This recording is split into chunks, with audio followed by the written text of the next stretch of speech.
हम्म,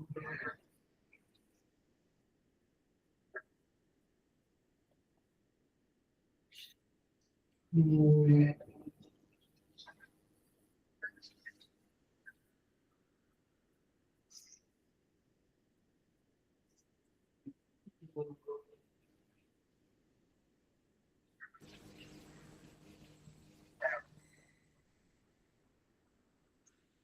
सही कह वीर्यं करवावहै तेजस्विनावधीतमस्तु विद्विषावहै। ओम शांति शांति शांति। समस्त जन कल्याणे निरतं करुणामय नमामि सद्गुरुं।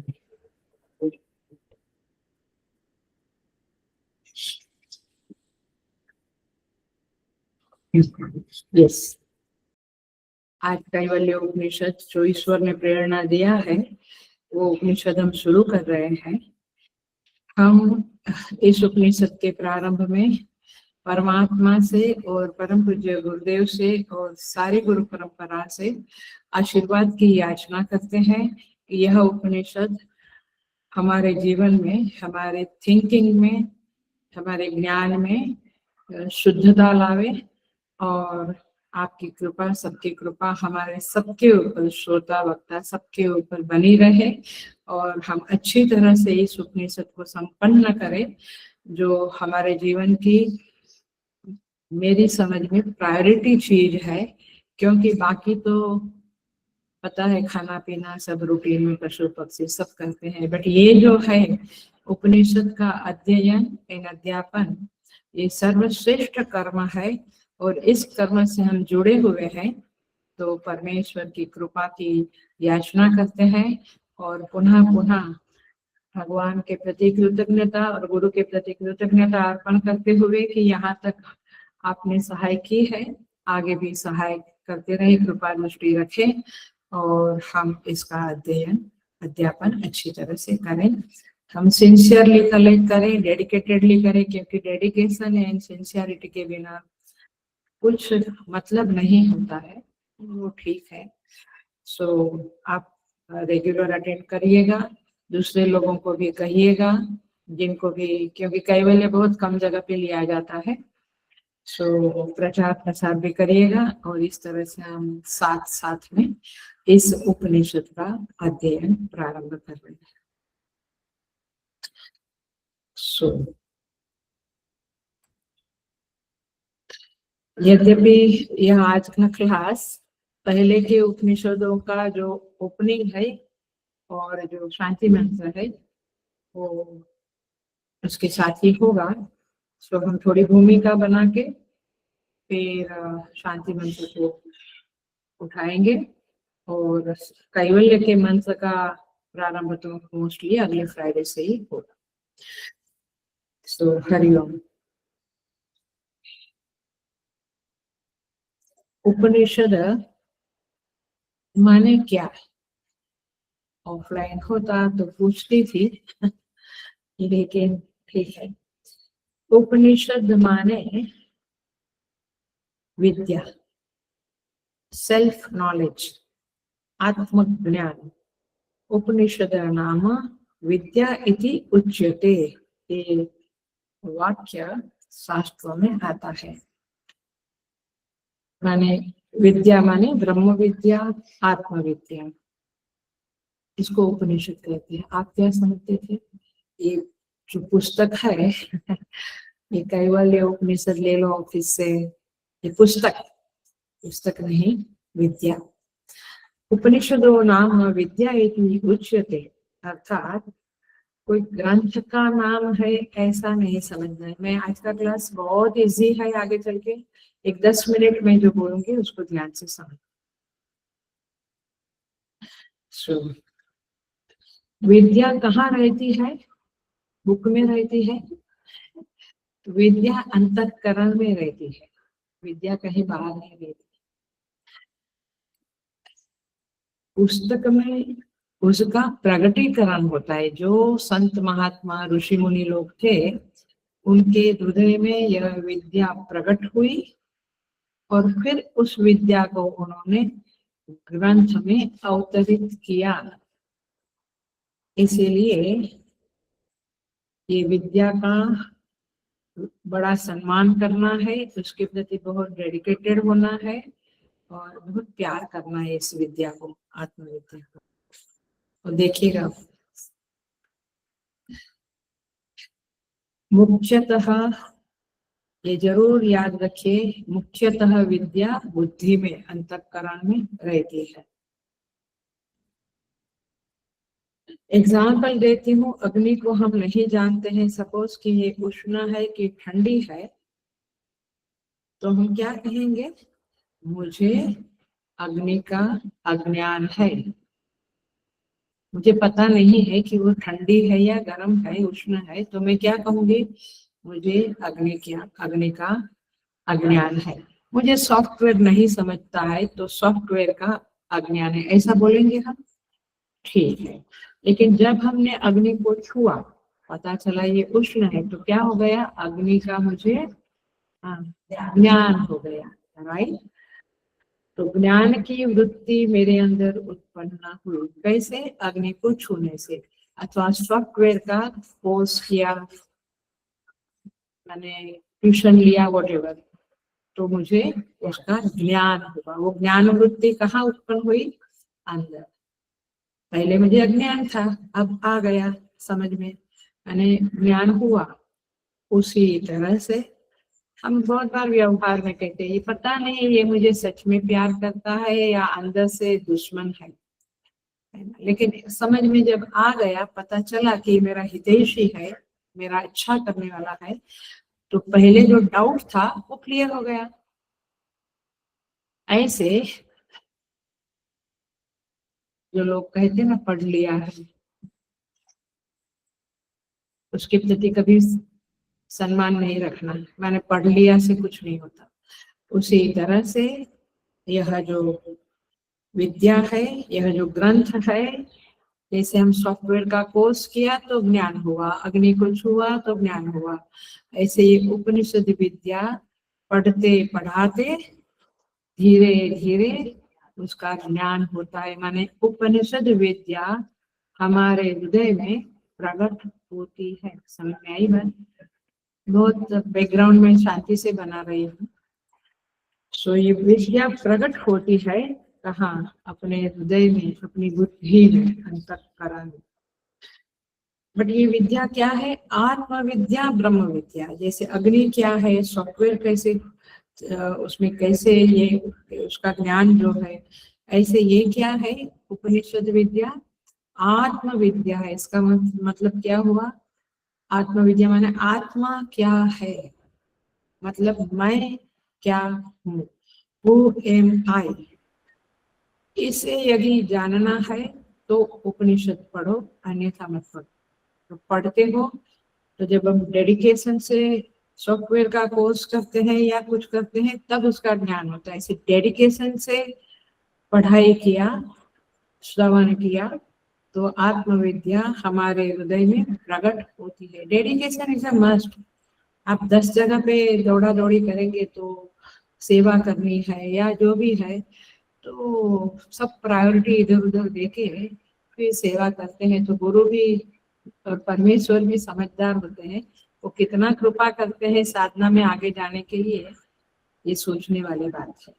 सो इस तरह से स्टडी भी किया, 1 घंटा कर लिया, उससे कुछ नहीं, आपको मनन निधिध्यासन करना पड़ेगा, माने डेडिकेटेड होना पड़ेगा। That's the point. अदरवाइज ठीक है, ऊपर ऊपर से थोड़े संस्कार ग्रहण कर लो, बाकी खास कुछ फर्क नहीं पड़ने वाला। सो उपनिषद आत्मविद्या, ब्रह्म विद्या को कहते हैं, जहां हम जानते हैं कि मैं कौन हूँ। मतलब मैं जो अभी अपने को देखा इत्यादि समझता हूँ, मैं बूढ़ा हो गया, मैं जवान हो गया, तो ये देह के साथ आई, अहम, मैं को लगाया है, तो वो वैसा नहीं। मैं शुद्ध रूप में कौन हूँ, क्या हूँ, ये समझने के लिए उपनिषद विद्या होती है। और फिर उपनिषद आपकी गलत फहमी पे चोट लगाती है। गुरु भी आपकी गलत फहमियों पे चोट लगाता रहता है। It depends upon us कि we accept or we justify the things. We justify, हमें टाइम नहीं मिलता है, हम मनन चिंतन नहीं कर सकते, तो ठीक है। तो उपनिषद शब्द का यह एक मेन अर्थ है जो हमें समझना है, और दूसरा अर्थ है उपनिषद। उप माने पास में बैठना, नी माने निश्चय पूर्वक, बीच में इधर गया उधर गया, ये काम वो काम, ऐसे निश्चय पूर्वक बैठो। आई होप कि सब लोग ये ध्यान से सुनते होंगे, बीच में सब्जी काटना, ये करना वो करना नहीं करते होंगे। सो निश्चय पूर्वक बहुत ही शांत मन से बैठना है और सुनना है। तो सद धातु सद धातु का अर्थ पहले भी बताया है बहुत बार, गति, विश्राम, अवसाद, माने इस विद्या के सुनने से, श्रवण मात्र से, नजदीक जाने से माने मनन करने से, अवसाद माने दुख नष्ट होता है, विश्राम माने बंधन, शोक, संताप शिथिल होते हैं, और यह विद्या जीव को अपने जीवत्व से ऊपर उठाकर आत्मा तक गति देती है। तो यह है उपनिषद विद्या, और इसी विद्या को प्राप्त करने के लिए हम चित्त शुद्धि करते हैं, जप तप पूजा पाठ मेडिटेशन करते हैं, सेवा करते हैं। बट ये सब जो कर रहे हैं वो चित्त शुद्धि है, उसके लिए है। बट चित्त शुद्धि होने के बाद यह उपनिषद विद्या के अंकुर, जो बीज डाले जाते हैं गुरु के द्वारा, उसके अंकुर फूटने लगते हैं, और फिर यह जो जीवत्व की अनुभूति है, कर्ता भोक्ता की अनुभूति है हमारी, उस अनुभूति को हम दूर कर देते, वह अनुभूति नष्ट होती है, और वहां से हमें उठाकर यह आत्मविद्या विशुद्ध आत्मा तक गति कराती है। तो यह है उपनिषद शब्द की अंडरस्टैंडिंग। तो आप जो पढ़ रहे हैं जरा सा उसको सीरियसली समझना है। तो ये उपनिषद विद्या कहाँ पाई जाती है? तो वेदों में, 4 वेदों में पाई जाती है। आपको पता है, ऋग्वेद, यजुर्वेद इत्यादि। ऋग्वेद का उपनिषद है ऐतरेय उपनिषद और बृहदारण्यक उपनिषद। सामवेद का उपनिषद है केनोपनिषद और छांदोग्य उपनिषद। यजुर्वेद के उपनिषद है तैत्तरीय, ईशावास्य, श्वेताश्वतर और कथा। और अथर्ववेद के में जो उपनिषद है वह है प्रश्नोपनिषद, कैवल्य उपनिषद, मुंडक एंड मांडुक्य उपनिषद। तो हो गए 12 उपनिषद आपके। सो मूल बात क्या हम कहना चाहते हैं, कैवल्य उपनिषद में धीरे धीरे फाउंडेशन बना रहे हैं। कैवल्य उपनिषद ऋग्वेद में आता है, अथर्ववेद में आता है। Good attention, good. अथर्ववेद में आता है, ये याद रखना है। अब इन उपनिषदों का माने हर एक वेद के जो उपनिषद है उसमें शांति मंत्र होता है। तो यहाँ पे प्रश्न, कैवल्य, मुंडक और मांडुक्य, ये 4 उपनिषद है। चारों में भद्रम करने भी शृणुयाम देवाः, ये शांति मंत्र होता है। अब थोड़ा सा और, यह उपनिषद इतना गहन, गंभीर और सुंदर है, एट द सेम टाइम बड़ा सरल है। आप कहेंगे वाओ, ये तैत्तरीय एंड सारे जो उपनिषद हुए, अभी कौन सा उपनिषद हुआ, कौन सा उपनिषद केनोप, ऐसे भूल जाते हैं हम, सब कुछ भूल जाते हैं। केनोपनिषद पूरा किया, वह भी बड़ा कठिन था, लेकिन कैवल्य कंपैरिजन में बहुत इजी है। तो और यह ऐसा उपनिषद है जिसके मंत्रों का आधार ब्रह्मसूत्र में भी लिया गया है, माने उस मंत्रों के आधार से ब्रह्मसूत्र के मंत्र आए हुए हैं, बने हुए हैं। लेकिन हेलो लेकिन इस उपनिषद के ऊपर आदि शंकराचार्य जी ने भाष्य तो नहीं लिखा है। वैसे एक बात बता दूं,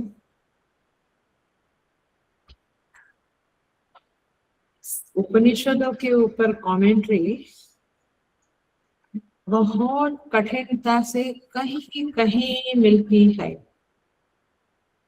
इस गीता पे हजारों कमेंट्री से, ये हजारों शब्द में बहुत सावधानी से बोल रही हूँ है, लेकिन उपनिषद पे कमेंट्री माने टीका, भाष्य, ये बड़ा ही कठिन है। 2-4 इधर उधर मिल गए तो सो आप समझिएगा कैवल्य उपनिषद क्या है।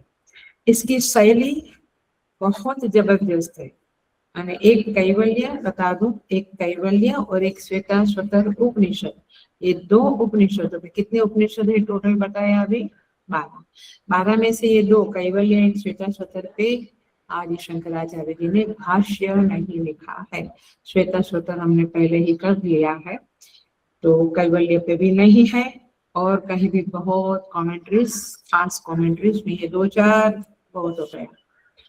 तो हम अपने स्वामी सुबोधानंद जी के और शंकरानंद जी जो हमारे मिशन के कानपुर के स्वामी जी थे, अभी उनका शरीर नहीं रहा है, और पूज्य गुरुदेव के कमेंट्री के आधार पर हम इस उपनिषद को लेने जा रहे हैं। मैंने वो हमारा आधार रहेगा प्रवचन का। अब एक बात और बता दूं, हमारे जो चिन्मय मिशन के सांदीपनीज है, जो पवई में इंग्लिश में है, सिद्धवाड़ी में हिंदी में, ऐसे तमिल कन्नड़ा वगैरह जगह पे है, वो जो सांदीपनीज है वहां पे माने गुरुकुलवास जो हम 2 साल करते हैं, उसमें हमें सिखाया जाता है, यद्यपि भाष्य नहीं है। तो इस उपनिषद में आगे बढ़ते हैं। क्या आता है इस उपनिषद में? सृष्टि की मीमांसा बहुत अच्छी तरह से की है, और ध्यान की प्रक्रिया भी बहुत अच्छी तरह से इस उपनिषद में हमें पढ़ने को, समझने को मिलेगी। साधन प्रक्रिया भी बहुत अच्छी तरह से की है। तो साधन प्रक्रिया, ध्यान की प्रक्रिया, सृष्टि की प्रक्रिया, सब सब्जेक्ट इसके अंदर आते हैं। तो एक तरह से ये बहुत फुल माने पूरे सब्जेक्ट इसके अंदर आए हुए। इसकी रचना, इसकी संरचना अथवा कहो कि इसका कलेवर बहुत कम है, 24-25 और थोड़ा वो बाकी का है, वो करके 25-30 के अंदर उसके मंत्रास है। और गुरु शिष्य के संवाद रूप में यह उपनिषद है। कोई उपनिषद सीधा शुरू होता है, कहीं पे गुरु शिष्य का संवाद। तो इस तरह से संवाद रूप से इस उपनिषद की व्यवस्था की गई है। संवाद से थोड़ी सुगमता होती है, तो इस तरह से इसका परिचय हो रहा है। शुरुआत में शुरू में प्रारंभ में साधन प्रक्रिया बताई है, उसके बाद ध्यान की प्रक्रिया बताई है, और बाद में सृष्टि प्रक्रिया, और एंड में तत्व ज्ञान की मीमांसा माने तत्व मीमांसा दी गई है। तो इस तरह से यह छोटी सी भूमिका इस ग्रंथ में प्रवेश करने के लिए हमने बनाई है। और थोड़ा सा देखते हैं।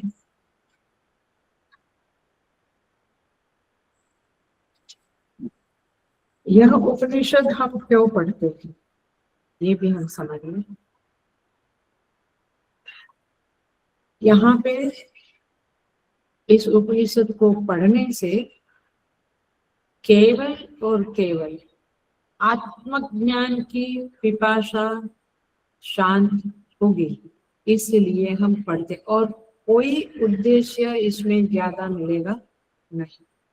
तो इस तरह से इस उपनिषद को हम शुरुआत करते हैं और मंगलाचरण का जो श्लोक है वह हम पढ़ते हैं। मंगलाचरण का श्लोक माने शांति मंत्र को हम चैंट करेंगे। आज मैंने नहीं किया क्योंकि मैं एंट्री मारने वाली थी इसमें, लेकिन अभी हम चैंट करेंगे।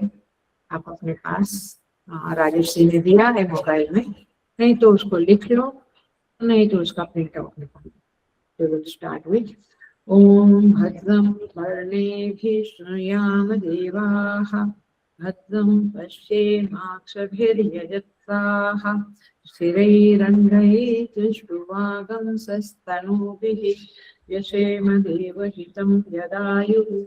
स्वस्ति न इन्द्रो वृद्धस्रवाः, स्वस्ति न पूषा विश्ववेदाः, स्वस्ति नस्ताक्षो अरिष्टनेमिः, स्वस्ति नो बृहस्पतिर्दधातु। ओम शांति शांति शांति। हम इस उपनिषद का प्रारंभ करने जा रहे हैं। इसके पहले शांति मंत्र का चैंटिंग किया। इस शांति मंत्र को आपने पहले भी समझा हुआ है, बट पुनः एक प्रथा के अनुसार, प्रोटोकॉल के अनुसार हम इसे पुनः थोड़ा समझेंगे, फिर मंत्र में, उपनिषद मंत्र में प्रवेश करेंगे। यहाँ पे गुरु और शिष्य दोनों ईश्वर अथवा देवता की प्रार्थना करते हैं। देखो, और प्रार्थना के अंत में 3 बार शांति शांति शांति आया है, तीनों तापों की शांति करने के लिए कहते हैं। यह परंपरा है और इसीलिए हम इसे समझेंगे।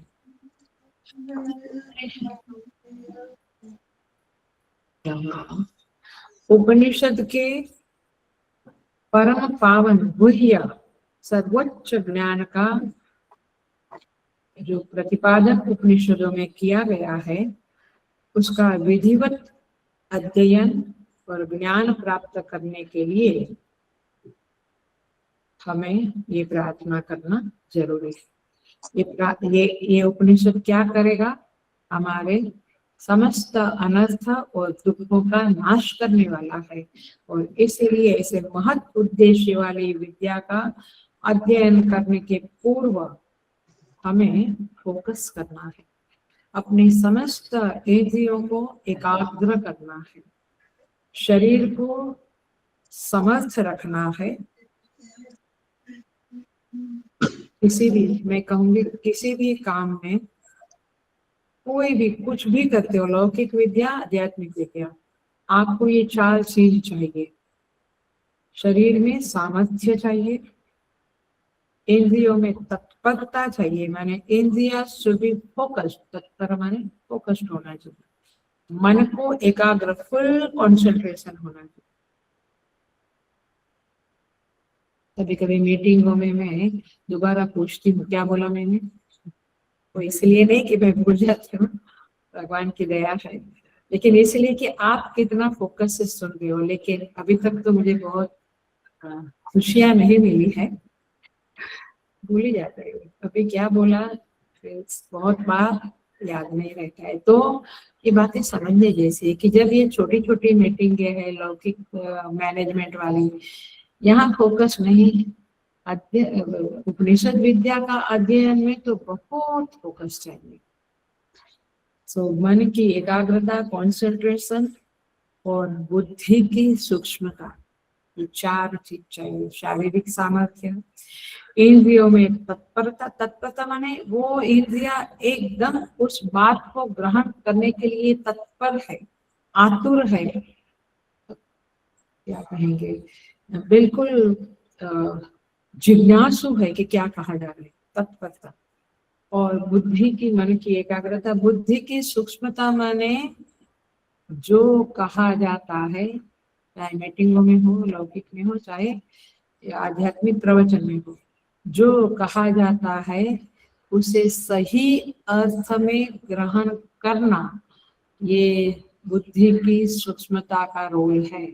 तो बुद्धि ही हमारी इधर उधर, और इसलिए बाहर के कर्मों में भी जो हम इधर उधर दौड़ते हैं, वो बताता है कि बुद्धि में सूक्ष्मता, जिस चीज को आप करना चाहते हैं, सेवा कहो, भक्ति कहो, पूजा कहो, उसमें फिर वो नहीं लगेगा। इसलिए पता नहीं, लोग कहते हैं वेरी ट्रेडिशनल, बट मुझे पूर्व के जैसे मेरे दादी नानी ऐसे वो लोग बहुत पसंद थे, क्योंकि वो लोगों का फोकस केवल कुटुंब की, फैमिली की सेवा, फैमिली को सुख मिले, उसी में इधर उधर नहीं दौड़ते थे। तो बहुत अच्छा था वो समय। तो सूक्ष्मता इसी का नाम है कि हम सही अर्थ में जो कहा जाता है, जो करना है, उसको ग्रहण करें। वो ग्रहण नहीं होता क्योंकि वृत्तियां इधर उधर भटकती रहती है, शरीर भी इधर उधर भटकता है, नहीं होता है। ये सब जो है चारों चार, उसको वो क्वालिटी प्राप्त होने के लिए हम शांति मंत्र का पाठ करते हैं, ताकि वो 2 मिनट 3 मिनट में, हम हर एक मीटिंग के पहले हम लोग भी प्रार्थना करते हैं समनावत से। हर एक कार्य के पूर्व में मंगलाचरण इसलिए करते हैं कि हमारी चित्त वृत्ति इस तरह से चारों, बुद्धि, सूक्ष्मता, मन, एकाग्रता एक्सेट्रा में पावरफुल हो जाए, अनुकूल हो जाए, माने हमारी तरफ से अनुकूलता तैयार हो जाए, इसलिए भी प्रार्थना है।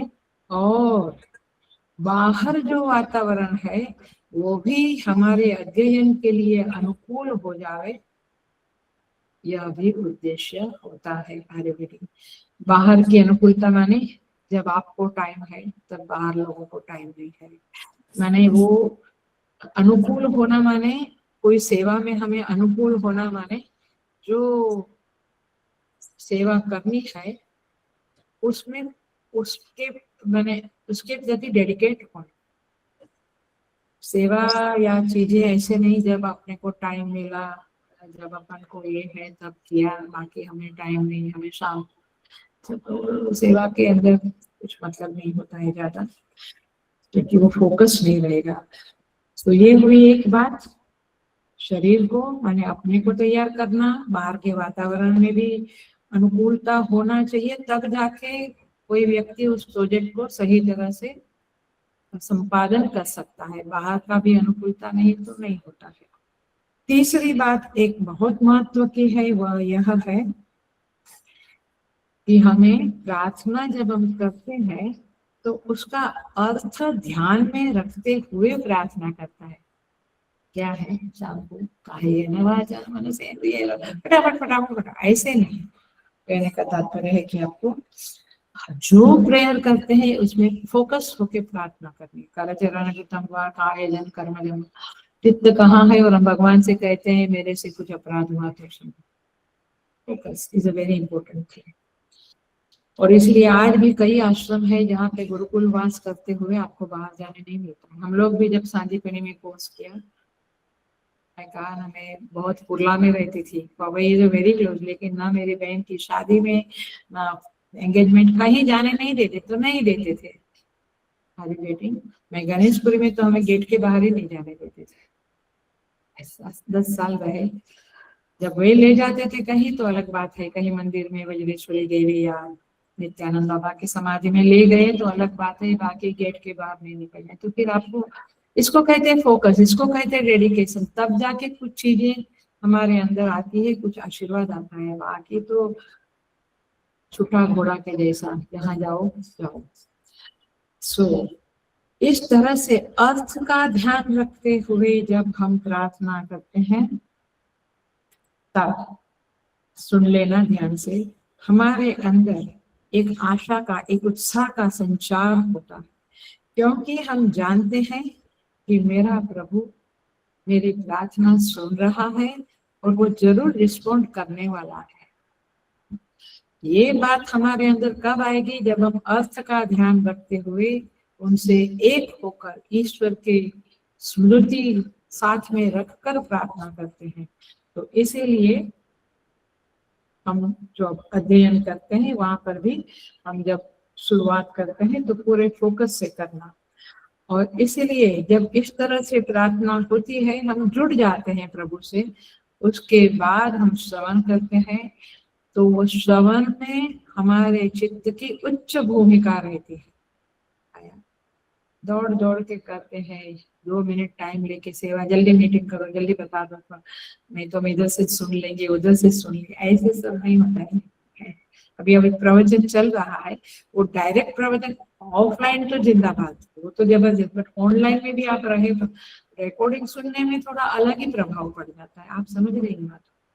सो इस तरह से हर एक कर्म में प्रभाव अलग अलग हो जाता है। If you want to do the best 100% dedication, then it's a different thing. क्योंकि जब 100% डेडिकेशन है तो आप उस भूमि से श्रवण कर रहे हैं, चित्त की उस हायर उदात्त नॉबुलर भूमि से श्रवण करते हैं। और जब इस तरह के श्रवण होता है तो अंदर छिपी हुई हमारी डिवाइन शक्ति, दैवी शक्तियां अपने आप को आविर्भूत कर देती है और फिर हमारा श्रवण सार्थक हो जाता है। इसलिए तो कहा गया है कि कोई लंबी जरूरत नहीं है, लंबे समय बहुत मत्थापच्ची करो, श्रवण के समय ही किसी को आत्मज्ञान हो जाता है। निसर्गदत्त महाराज का सुनो, गुरु ने कहा आई एम जेड, हो गया आई एम जेड, खत्म हो गया। सो तैयारी तब होती है जब डेडिकेशन, बाकी सब भ्रष्टाचार है। ये शब्द थोड़ा ठीक नहीं है, बट बाकी सब जो काम हम करते हैं वो भ्रष्टाचार वाला। सो इस तरह से ये प्रार्थना के संदर्भ में, मंगलाचरण के संदर्भ में हमने थोड़ी बात करी। और एक बात ये पक्की समझे कि प्रार्थना जो होती है वो इसलिए हम करते हैं, ऐसा नहीं है कि हम वीक है, दुर्बल है, हमें किसी की जरूरत है। वो इसलिए है कि हम समझदार है। क्या समझदार है? साधक जानता है कि यहाँ दुनिया में मैं आया हूँ तो मेरे मिश्रित कर्म के कारण आया हूँ, अच्छे कर्म बुरे कर्म।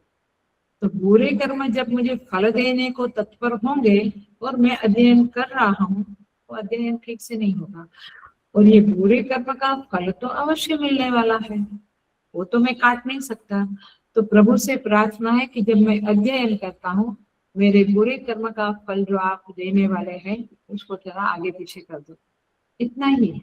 तो मिश्रित कर्म का परिणाम अवश्य मिलने वाला है, लेकिन परमेश्वर से प्रार्थना करते हैं कि इस समय में जरा सा मदद कर, और इसलिए प्रार्थना की जाती है। अथवा जब कोई परिस्थिति आती है जीवन में, उसको हम भला करके देखें, ये भी प्रार्थना के अंदर सम्मिलित होता है। जैसे राम जी को वनवास आ गया, उन्हें कहा ठीक है जो भी है। सो इस तरह से प्रार्थना का, शांति मंत्र का, मंगलाचरण का बहुत महत्व होता है। आइए हम पहला शब्द ओम माने इष्ट देवता, चाहे वो ईश्वर हो चाहे देवता हो, आपके इष्ट देवता को आप प्रार्थना कर सकते हैं। ओम भद्रम कर्णेभिः शृणुयाम देवाः। देखिए मैं सीधा ट्रांसलेशन करती हूँ। हम शृणुयामा, हम अच्छी तरह से, माने हम जो भी सुनते हैं वो अच्छा सुने। अच्छा सुने माने हम हमारे जीवन में बिल्कुल कल्याणमय वचनों को सुने। पकड़ रहे हैं आप बात को? कल्याणमय वचनों को सुने, अच्छा सुने। अब इसकी अंडरस्टैंडिंग हम करें।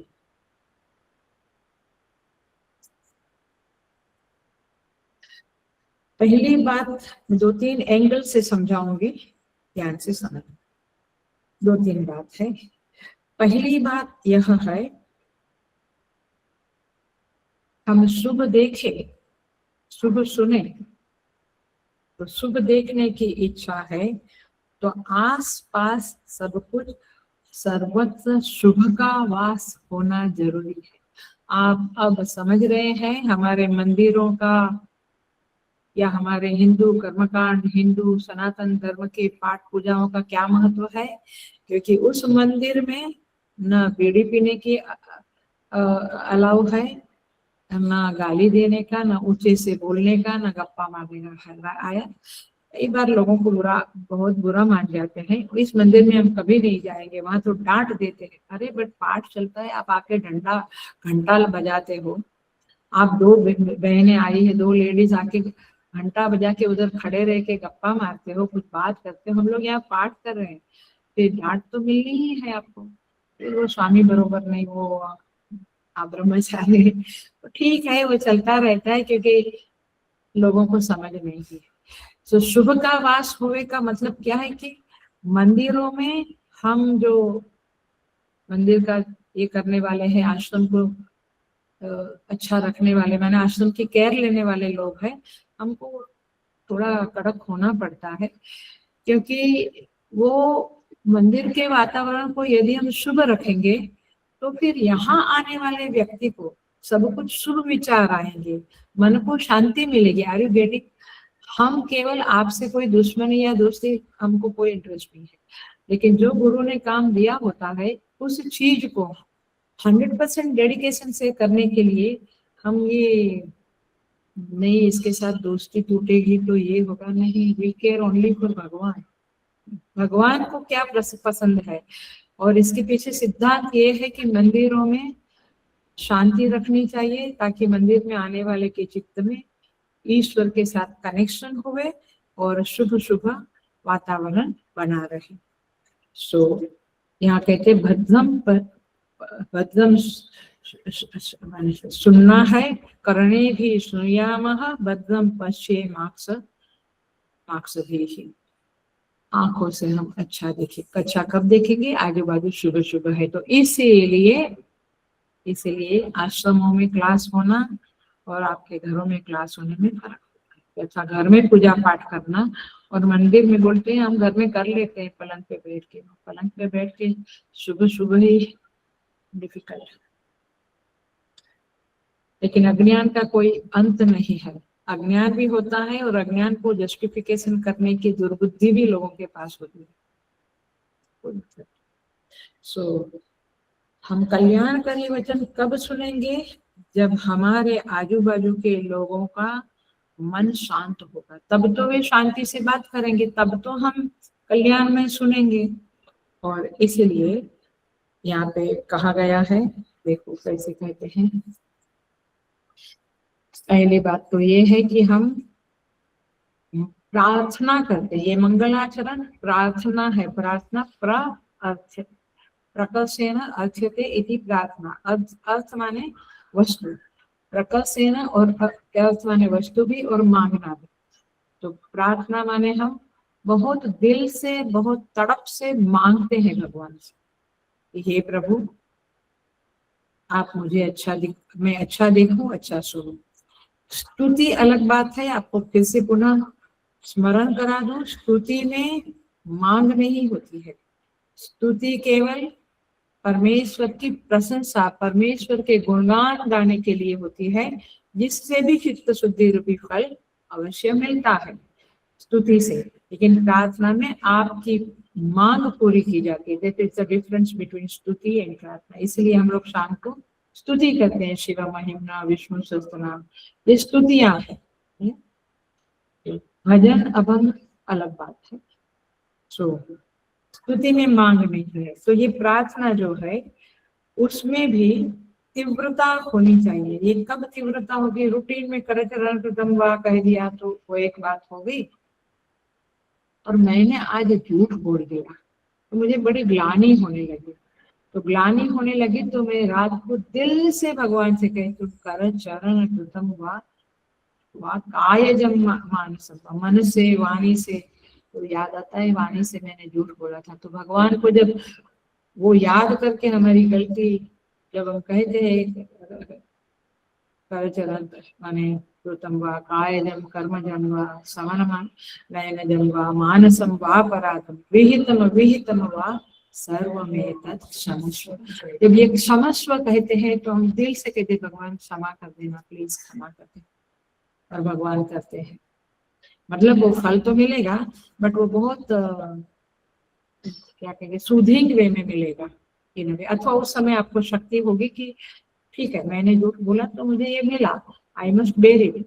इसके बदले बहुत बार हम जस्टिफिकेशन में ही जिंदगी चली जाती, ये बहुत ही क्या कहेंगे बहुत ही बुरी आदत है।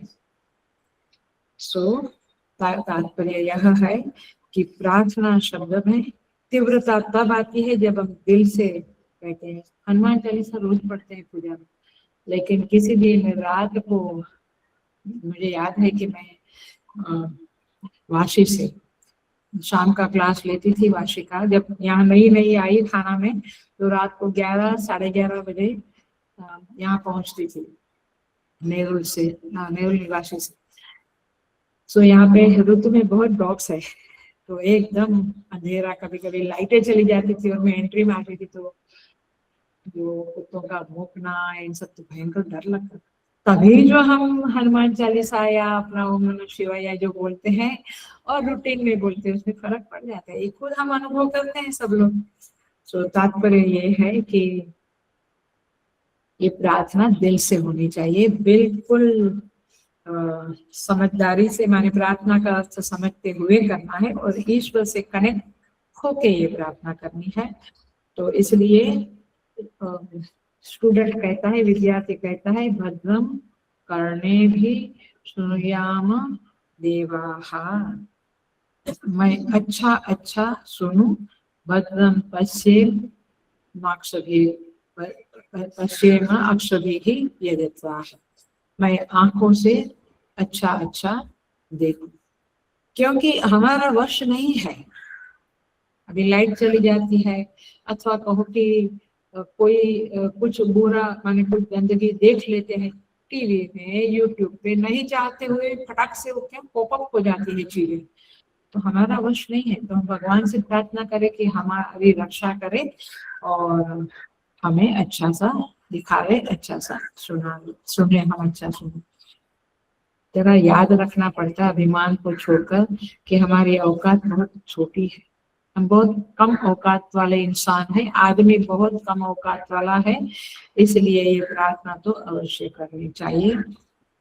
और इसीलिए कहते हैं पश्चिमाक्षुभिर यदत्राह, सुनुयाम शब्द का अर्थ है सुनना। अब एक बात इसके संदर्भ में अवश्य सुन ले, जब हम सुनते हैं कुछ हम चाहते हैं कि अच्छा सुने, सब लोग हम चाहते हैं।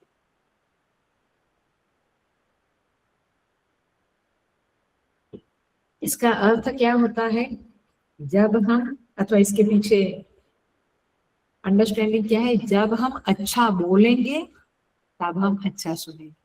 हम अच्छा नहीं बोला, अच्छा गुड़ गुड़ नहीं बोला, शुभ शुभ नहीं बोला और आप अपेक्षा करें कि दूसरों से मुझे शुभ शुभ सुनाई दे, फॉरगेट अबाउट इट। सो इसके लिए देखो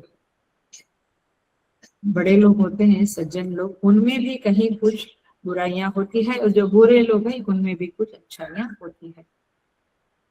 वो स्वामी जी कहते हैं सुमति कुमति सबके ओर रहा है, नाथ पुराण निगम असकह है।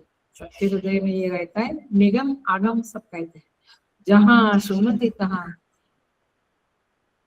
संपत्ति नाना, जहाँ कुमति तहाँ विपत्ति निदान।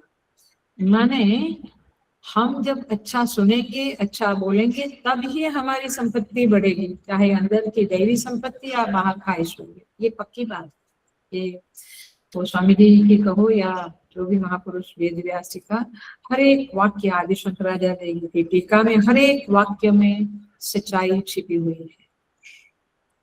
सो अच्छे लोगों के बीच में, अच्छे लोगों में अच्छाइयां हैं, बट जब आप उनको बहुत इरिटेट करते हैं, जब बहुत ही ज्यादा आप अपनी बुराइयों का छींटा उनके ऊपर उड़ाते हैं, तब उनके अंदर के अभी जो बुरा आदमी है वो जाग जाता है, फिर वे भी थोड़े गिर जाते हैं।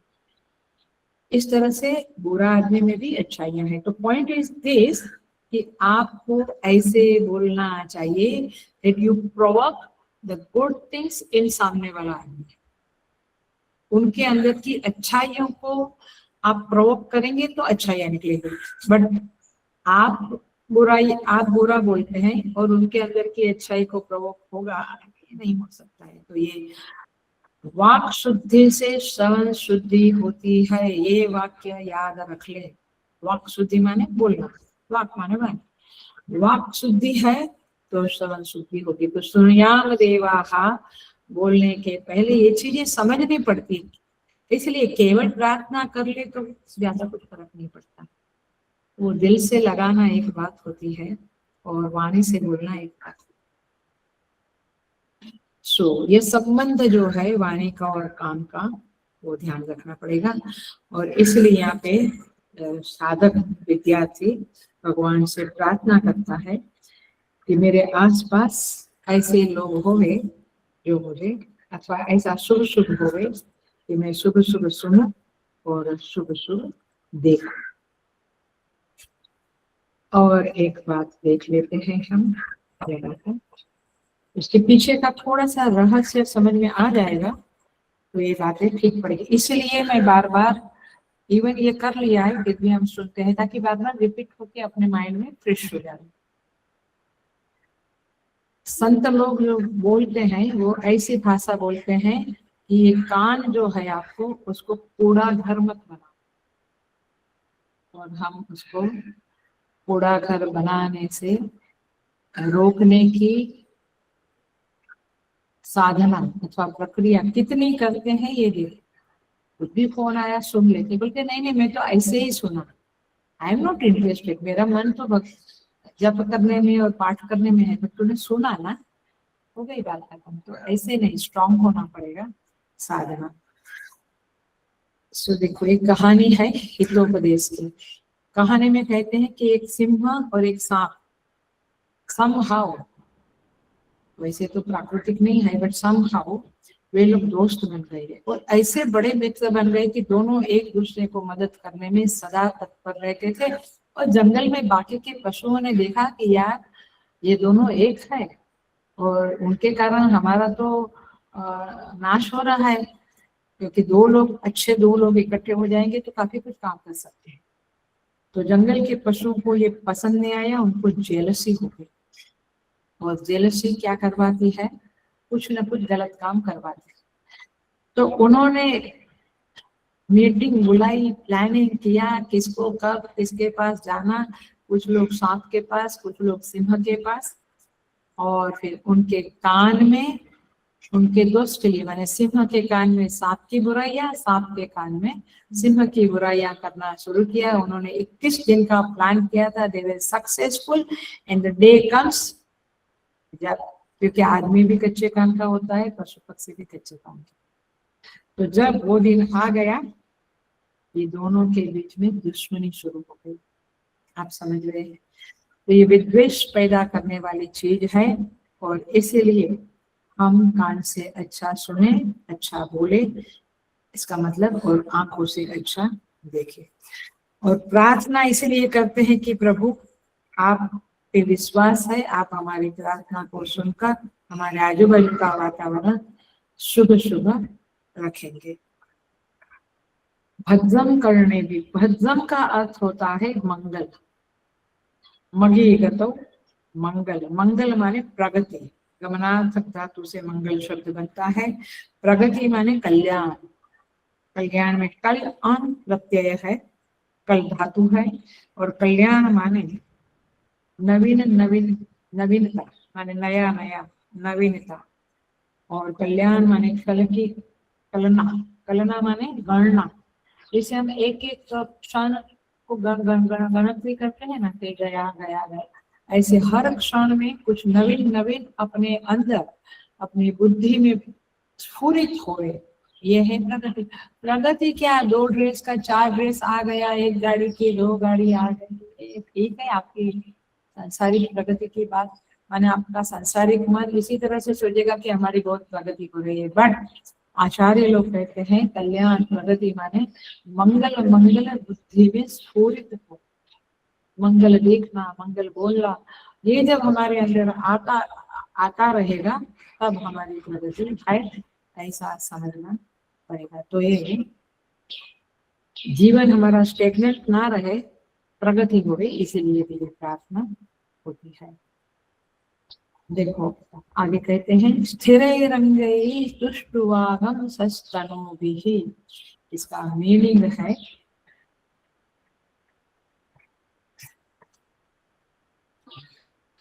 भगवान कहते हैं तुष्टुवागम, स्तुति करते हुए, तुष्टुवागम माने स्तुति करते हुए, स्थिरै अंगैः सुदृढ़ अंगों से, एवं तनूभिः शरीर से, माने अंग हमारे आंख कान हाथ पैर सुदृढ़ हो गए उससे और शरीर से, तुष्टुवागम स्तुति करते हुए,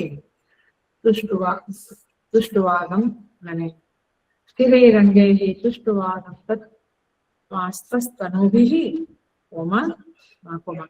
यशेम देवहितं यदायुः।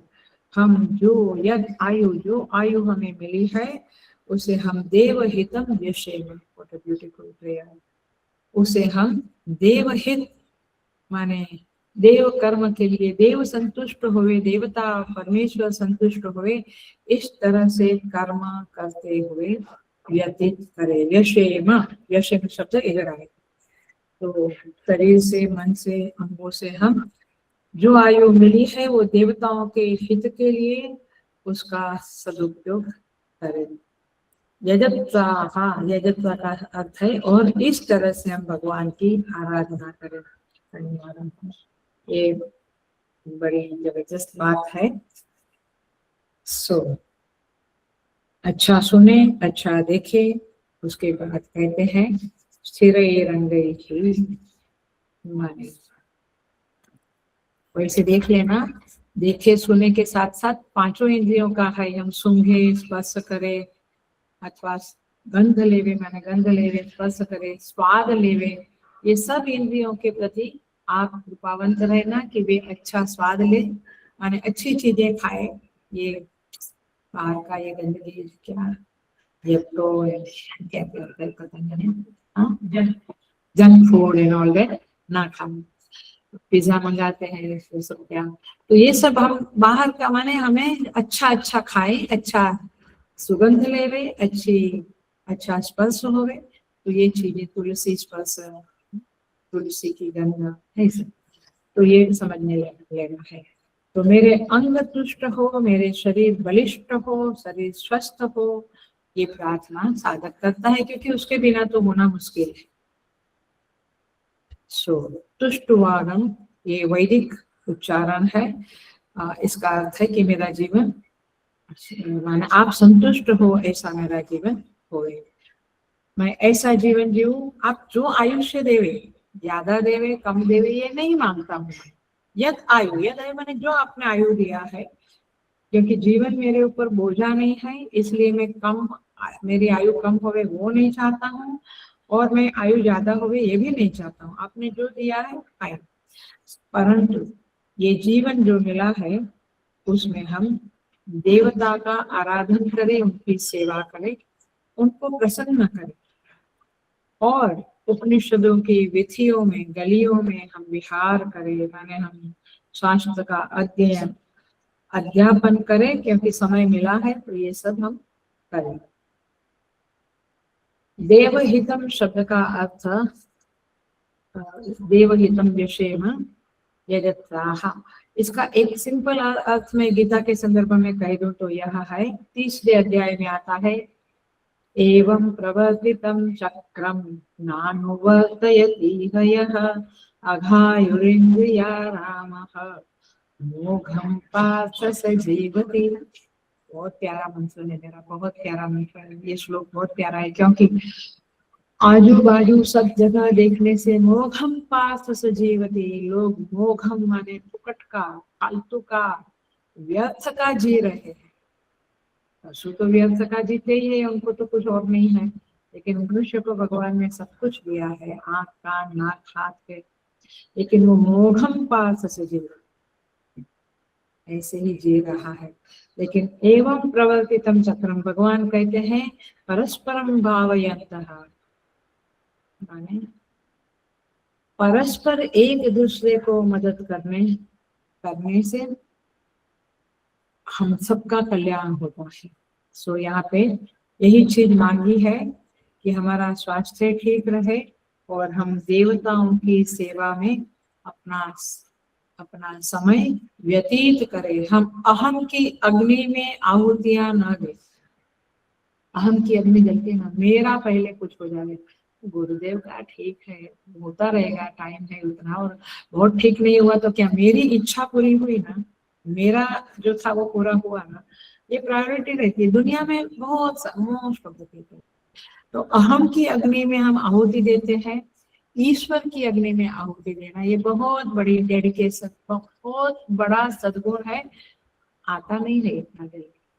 हम मान लेते हैं कि I am like this, I am dedicated, कुछ होता नहीं है वो, और समझने को भी हम तैयार नहीं होते। ये सबसे ज्यादा गहरा अज्ञान। सुबोधानंद जी क्या कहते हैं, बहुत बड़े कंबल ओढ़ के सोया है, गद्दी माने गोदड़ी वगैरह चादर वगैरह नहीं, बड़े बड़े कंबल लेकर सोया हुआ आदमी समझता नहीं है, कोई उपाय नहीं होता है। तो एक एक श्वास हम ईश्वर की सेवा में आहुतियां डालें, या अहम की मेरी इच्छा, मुझे ये पसंद है, मुझे इससे लाभ है, मेरा इससे भला है, वो सब एक तरफ है। वो अहम की अग्नि में आहुतियां डालना है, और ईश्वर के लिए ये बहुत बड़ी बात है, उसके लिए जो योगदान है। तो I should be contributor to the society, to the country, to my guru, to ईश्वर। ये मुख्य बात यहाँ पे कहा गया है।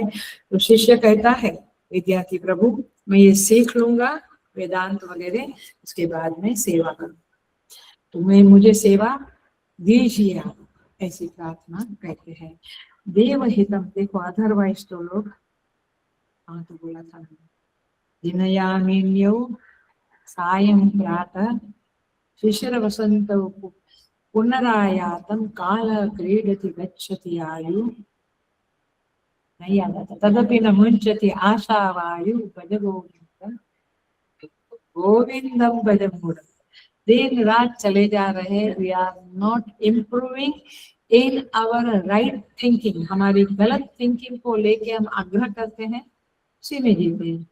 गुरु भी फिर बहुत ज्यादा थक जाता है, गुरु भी फिर ज्यादा आपकी गलत फहमियों को दूर करने की कोशिश नहीं करते। ईश्वर भी वो प्रसंग नहीं देते हैं, ईश्वर भी कहता है चलो जाने, ईश्वर भी वो सिचुएशन नहीं देता है जहाँ हमें कुछ हमारी गलत फहमी को दूर करने के मौके मिले, कोई उपदेश मिले, कोई प्रसंग मिले। ईश्वर भी रुक जाता है, थम जाता है, गुरु भी थम जाता है।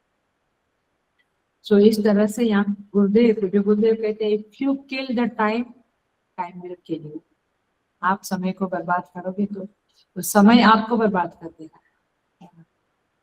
इसीलिए या तो लोग समय का सदुपयोग करते हैं, या तो दुरुपयोग करते हैं, या तो समय को किल करते हैं। आप क्या करना चाहते हैं, ये साधक क्या करना चाहते हैं, कहता है मेरा समय देवहितम यदा, वंडरफुल ब्यूटीफुल प्रेयर। तो क्षण क्षण का उपयोग ईश्वर सेवा के लिए, गुरु सेवा के लिए करता है। और देवहितम, ये शब्द भी बहुत इंपॉर्टेंट है। देवहितम माने देवों के लिए, बट देव किसको कहा है, जरा सा सुनना। पंचभूत को भी देव कहा है, माने पृथ्वी, जल, अग्नि, वायु, आकाश, इन सबकी पवित्रता बनी रहे, या इनमें और कुछ सुंदरता आवे, इसके लिए जो मेरा कंट्रीब्यूशन है, वैसा मेरा जीवन बनाइएगा। इसका अर्थ क्या हुआ, बहुत हेलो अटेंशन से सुनो ये बात। इसका अर्थ यह हुआ, अभिप्राय यह हुआ, हमारे आस पास जो कुछ है उसमें मेरी भोग बुद्धि ना हो, ये व्यक्ति से मैं कैसे लाभ ले लूं, मेरा भी ये इच्छा कैसे पूरा कर दूं। इसलिए भगवान कहते हैं जन मन जो सरल है, कपट रहित है, सो ही मुझे भावा। ऐसे लोग, ये कपट है, आप भोग माने आप सबका भोग करो, सबका उपयोग करो, और फिर कॉन्ट्रीब्यूट कुछ ना करो। तो आसपास जो है उसके प्रति भोग बुद्धि न होकर पूज्य बुद्धि, सेव्य बुद्धि होनी चाहिए। माने मैं कैसे उनकी सेवा करूं, कैसे मैं उनको प्रसन्नता लूं। नहीं, मेरी प्रसन्नता पहली बात है, फिर वो प्रसन्न होवे कि न होवे, आई डोंट केयर। उनका समय, उनकी सुविधाएं, वो मुझे नहीं देखना है, मुझे मेरा देखना है, ये सब स्वार्थ बुद्धियां है और आगे नहीं बढ़ सकते अपन। देव द्विज गुरु प्राज्ञ पूजनम शौचमार्जन सतवे जैन आने वाला है। देव द्विज ब्राह्मण, ब्राह्मण माने संत साधु, गुरु और प्राज्ञ विद्वान लोगों का पूजन करना माने उनको प्रसन्न करना। और वैसे देखा जाए तो गौ, पृथ्वी, नदी, गुरु, प्रकृति, जननी, अतिथि देवो भव, गुरु, ये सब हमारे लिए देव शब्द का के अंदर ये इंक्लूडेड होते हैं। तो देव भाव माने इस तरह से सबके प्रति सेव्य बुद्धि का भाव, मैं उनकी सेवा करूं, ये भाव। तो इस तरह से दो बातें बताई। मध्यम करने भी सुनिया देवा हमें कि आहार, आहार माने जो हम ग्रहण करते हैं, सुनना, देखना, सुगंध, रस, उसमें शुद्धता पवित्रता होवे। और दूसरा हम जो कर्म करते हैं वो हमारी सेवा बन जाए। सो दूसरी पंक्ति कर्म से संबंधित है, पहली पंक्ति आहार से संबंधित है। आगे बढ़ जाते हैं, पूरा तो करना ही। स्वस्ति न इंद्र वृद्ध स्वाहा, माने जो इंद्र है, इंद्र भगवान जो है, देवता कहते हैं, वे वृद्ध स्वाहा, वृद्ध स्वाहा माने ये वृद्ध है ऐसा नहीं, इसका अर्थ ये होता है कि वे जो यश, जिनका यश फैला हुआ है, स्वरा माने यश, वृद्ध जिनका यश बहुत फैला हुआ है, ऐसे इंद्र हमारे लिए स्वस्ति करे। स्वस्ति न इंद्र, स्वस्ति माने कल्याण करे, न माने हमारा, वृद्ध स्वा माने जिसका यश फैला हुआ है, ऐसे इंद्रदेव हमारा कल्याण करें।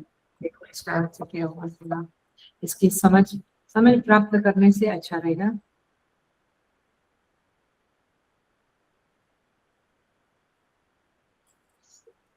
इंद्रदेव किसके देवता है? हाथ के देवता है, कि पैर के देवता है? पैर के देवता कौन है? वासुदेव विष्णु।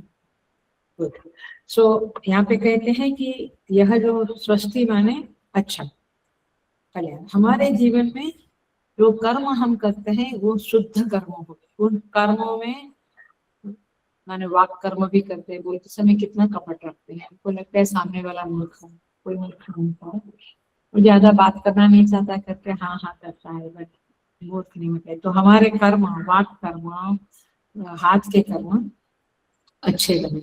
सो यहाँ पे इंद्र देवता है तो हस्त, हाथ से जो कर्म किया है वो पवित्र कर्म होवे। और इस कर्म में विहितत्व, विहितत्व माने शास्त्र ने जो विहित कहा है करना चाहिए, ऐसा कहा है, वो कर्म ही हम करें, ऐसा हम इंद्रदेव से प्रार्थना करते हैं। कई बार लोग जो काम दिया है उसके बजाय दूसरा करते हैं, माने गुरु को बेचारे को कंफ्यूज करते हैं। गुरु सोचता है इसको ये हर तरह से पूरा हो जाएगा प्रोजेक्ट, लेकिन जो दिया है उसके बजाय दूसरा करते हैं, दूसरा वाला तीसरा करते हैं। आप समझ सकते हैं, बहुत सारी गलत फहमियां है। बहुत बहुत क्या बोलेंगे, पॉलिश्ड होना पड़ता है सेवा में, सेवा कुछ ऐसे ही नहीं होती। तो ये है स्वस्ति न, स्वस्ति न पूषा विश्ववेदा, क्या कहते हैं? स्वस्ति न पूषा, पूषा माने सूर्य भगवान, पूषा माने सूर्य भगवान। तो सूर्य भगवान हमारा कल्याण करे, स्वस्ति करे। संपूर्ण विश्व वेदा माने संपूर्ण विश्व का ज्ञान रखने वाले सूर्य हमारा कल्याण करे। सूर्य ऊर्जा का स्रोत है, ये पक्की बात करो, जिनके पास जो होता है वो मिलता है। तो सूर्य को हम प्रार्थना करने से पहली बात तो ऊर्जा मिलेगी, आपको ताकत मिलेगी, शक्ति मिलेगी। चराचर का पोषक है सूर्य भगवान, और हमारे जीवन को नियंत्रित करने वाला भी सूर्य देवता। सोना, जागना, श्रम, आराम, ये सबको नियंत्रित करने वाला सूर्य नारायण भगवान है। और उस सूर्य नारायण जो हमें दिखता है आकाश में, वो अधिभौतिक है, उसके पीछे अधिदैविक सूर्य है, उसको हम प्रार्थना करते हैं। ऐसा कनेक्शन प्रेयर करते समय याद रखना पड़ेगा, ऐसे फटाफट। कभी कभी लगता है कि इतना क्यों घिसी पिटी चिपक माने पिच पिच करके अम्मा जी इतना काम करवाते हैं या इतना नहीं, वो ऊपर ऊपर का तो फालतू टाइम वेस्ट होता है, तो समय बर्बाद होता है। अंदर से कनेक्ट होके करो तो कर्म का फल मिलता है। सो पूषा माने जैसे हम आपका शरीर है, उस मैं आपसे बात कर रही हूँ तो आपके शरीर से थोड़ी कर रहे हैं। शरीर जो आधिभौतिक है उससे के पीछे आध्यात्मिक जो आप बैठे हैं उसकी बात कर रहे हैं, तो उनको हम कह रहे हैं। तो इसलिए उनसे कनेक्ट करके हम इस प्रार्थना को करें, सूर्य भगवान से एक्चुअली माने सूर्य भगवान से प्रार्थना करें, क्योंकि यहाँ जो बात है वो ये है कि यह परमात्मा ही सूर्य चंद्र अग्नि इस सारे रूपों में वो ही विराजमान है, वो ही उन्हीं से ये सब है। माने ये जैसे एक कोई चीज है, जैसे अग्नि है उनकी चिंगारियां हैं, ऐसे ये सारे देवता परमात्मा का ये रूप है, चिंगारी अग्नि का ही रूप है ना, ऐसे सारे देवता। तो आपको जब प्रेयर करते हो तो आपके अंदर ईश्वर होने से यानी ईश्वर का स्मरण होने से वो प्रेयर और बढ़िया हो जाएगी, अन्यथा भी ठीक ही है। तो इस तरह से समझना है और प्रेयर करनी है, जरा भी गड़बड़ हम ना करें। तो स्वस्ति ना पूषा माने हे सूर्य भगवान हमें ज्ञान दो, हमें ऊर्जा दो और हम इस का सदुपयोग करें, अध्ययन करें। स्वस्ति न साक्ष्यो अरिष्ट नेमि, क्या कहते हैं साक्ष्य माने गरुड़ देवता, अरिष्ट नेमि अरिष्ट माने हमारा जो कुछ ये है बुरा है उसका नाश करे, लेकिन अरिष्ट को मिटाने वाले, ये एक अर्थ है, बट और एक अर्थ देखेंगे। देखिए कैसे बोलते हैं, कैसे आचार्य लोग इसका अंडरस्टैंडिंग करवाते हैं।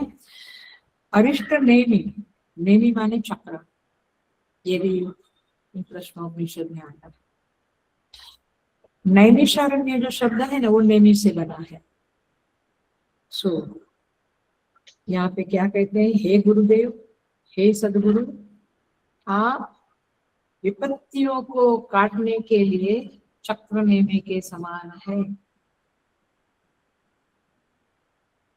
माने जैसे भगवान का जो चक्र है, विष्णु भगवान का सुदर्शन चक्र कैसा कर देता है, यहाँ छोड़ा उधर गले को काट देता है, दुश्मन को काट देता है। ऐसे आप हे गरुड़ देवता, गरुड़ देवता भी आप चक्र नेमि के समान है, क्योंकि आप क्या करते हैं, जो भी हमारे सामने विपत्ति आती है उसको काट देते। अरिष्ट नेमि माने अरिष्टों को काटने वाले हैं। सो इसका मतलब है कि अशुभ को हमारे जीवन से हटाने वाले हैं आप। तो इस तरह से यहाँ पे ये प्रार्थना विघ्नों को हटाने वाले हैं। जब गरुड़ भगवान जब उड़ते हैं तो शब्द उनका आवाज आता है, शब्द आता है। तो यहाँ पे कहते हैं कि जो उनके पंखों से जो ध्वनि आती है वो वेद ध्वनि है। तो गरुड़ देवता आप हम जो सीख रहे हैं, हम जो टीचिंग ले रहे हैं, वो वेद ध्वनि को हमारे कान में और हृदय में जावे। कान में तो तब जाएगा जब बाहर का विघ्न, तो आप उसको भी काट दो, और कान से लेके हृदय तक जावे तो अंदर की भी वासनाएं बड़ी बड़ी बाधा डालती है। होता है ना, कभी कभी हम पढ़ लेते हैं, क्या पढ़ा पता ही नहीं चलता, सुन लेते हैं तो अंदर की जो वासनाएं है वो भी बाधा डालती है। आप उसको भी ध्वंस कर डालो, उसको भी काट डालो।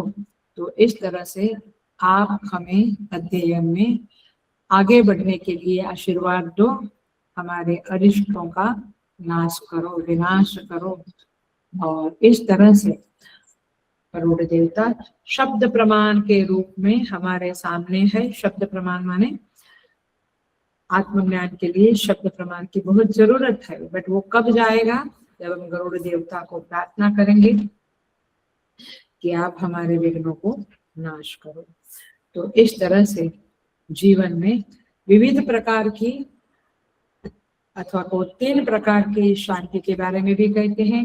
हमारे जीवन में 3 स्वस्ति न साक्ष्यो अरिष्ट नेमि ही स्वस्तिनो बृहस्पति दधातु। बृहस्पति भगवान माने सदगुरु, ये जो गुरु तत्व है अखंड मंडलाकारम, ये गुरु तत्व है, ये सब ये गुरु तत्व मुझसे प्रसन्न होवे और हमारा कल्याण करे। बृहस्पति माने गुरु, देवताओं के गुरु, और उस संदर्भ में आप सारे गुरु परंपरा करो, शंकरम शंकराचार्य, इस तरह से आप गुरु परंपरा करो और ये बृहस्पति हमारी रक्षा करे, हमारा कल्याण करे।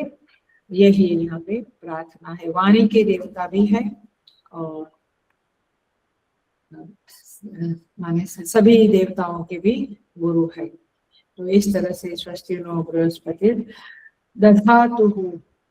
ओम शांति ही शांति ही शांति, माने 3 प्रकार की शांति हमारे जीवन में होवे। आध्यात्मिक शांति, अधिभौतिक शांति और अधिदैविक शांति। तो 3 प्रकार की शांति के संदर्भ में जरा सा देखो आप क्या लिखते हैं, क्या कहते हैं। कहते हैं कि जरा सुन लेना, ये पहली बार शायद ये इस तरह की बात कर रही हूँ, 1-2 मिनट लेती हूँ, अच्छी तरह से सुन लो।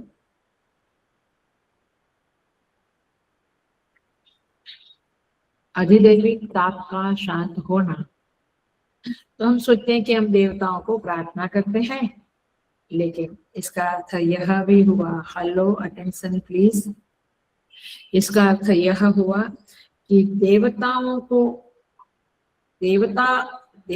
को कुछ प्रतिकूल होना या हम न होवे और देवताओं को असंतुष्ट हम ना करें। माने जो हमारा शास्त्र में बताया है कि देवताओं को कैसे तुष्ट करना है, तो हम उनको तुष्ट करें और फिर ये प्रार्थना हमारी सही मायने में होगी और फिर ये शांति हमारे जीवन में आएगी। देवताओं को केवल प्रार्थना नहीं है, ये अधिदैविक ताप शांत हो का अर्थ है देवता लोग मुझसे संतुष्ट रहे, असंतुष्ट न होवे और मैं किसी भी तरह से वाणी से, शरीर से, आंखों से देवताओं के प्रतिकूल व्यवहार ना कर। पहले कभी बताया है ये, और भी चीजें आज के भजन करने भी पहले भी उसके ऊपर प्रवचन किए, बहुत बार किए हैं, बट आज का थोड़ा अलग, इसलिए थोड़ा नया नया देने के लिए पुनः पुनः करते हैं। और अधिभौतिक ताप जो है उसकी शांति, अधिभूत माने ये प्रकृति और व्यक्ति, पशु पक्षी मच्छर, ये सब। अधिभौतिक ताप की शांति होने का अर्थ होता है कि प्रकृति का प्रकोप मेरे ऊपर न हो। इसका अर्थ है प्रकृति को मैं सहयोग करूं, प्रकृति को मैं प्रसन्न रखूं, तब जाके अधिभौतिक ताप की शांति होगी। फिर जो अतिवृष्टि, अनावृष्टि, भूस्खलन, अग्निदाह, ये एक्सीडेंट्स होते रहते हैं, ये सब से हम बच के रहेंगे। और तीसरा है आध्यात्मिक ताप, इसका कारण तो हम स्वयं है, हमारी जड़ता, समझना नहीं किसी बात को, अश्रद्धा और प्रमाद, आलस्य, ये सब कुछ हो हमसे दूर होवे, तब जाके आध्यात्मिक शांति होगी। तो इस तरह से 3 प्रकार से, और अज्ञान हमारा दूर होगी, इस तरह से 3 प्रकार से शांति की याचना करता है ये साधक एंड गुरु शिष्य दोनों की तरफ से ये प्रार्थना है। और इस तरह से हम भी ये प्रार्थना भगवान के चरणों में अर्पण करते हैं और इस मंत्र को, इस मंगलाचरण के शांति मंत्र को अच्छी तरह से समझ के हम ये मंत्र रोज एक बार अवश्य करेंगे। मैंने क्लास में तो करेंगे बट तो फ्राइडे है, बट हम डेली आज से ये मंत्र का, मंगलाचरण का पाठ रोज करेंगे, 1 बार, 3 बार, 11 बार, जैसे भी लाभ होगा, अवश्य लाभ होगा। और ये प्रवचन याद रखेंगे उसके साथ, तो और भी चेंजेस और भी प्रगति जीवन में अवश्य होगी, ये मेरी श्रद्धा है। भगवान को अर्पण करते हुए हम पूर्ण करते हैं। ओम पूर्णमदः पूर्णमिदं पूर्णात् पूर्णमुदच्यते पूर्णस्य पूर्णमादाय पूर्णमेवावशिष्यते। ओम शांति शांति शांति। हरि ओम। श्री गुरुभ्यो नमः। हरि ओम। पुनः याद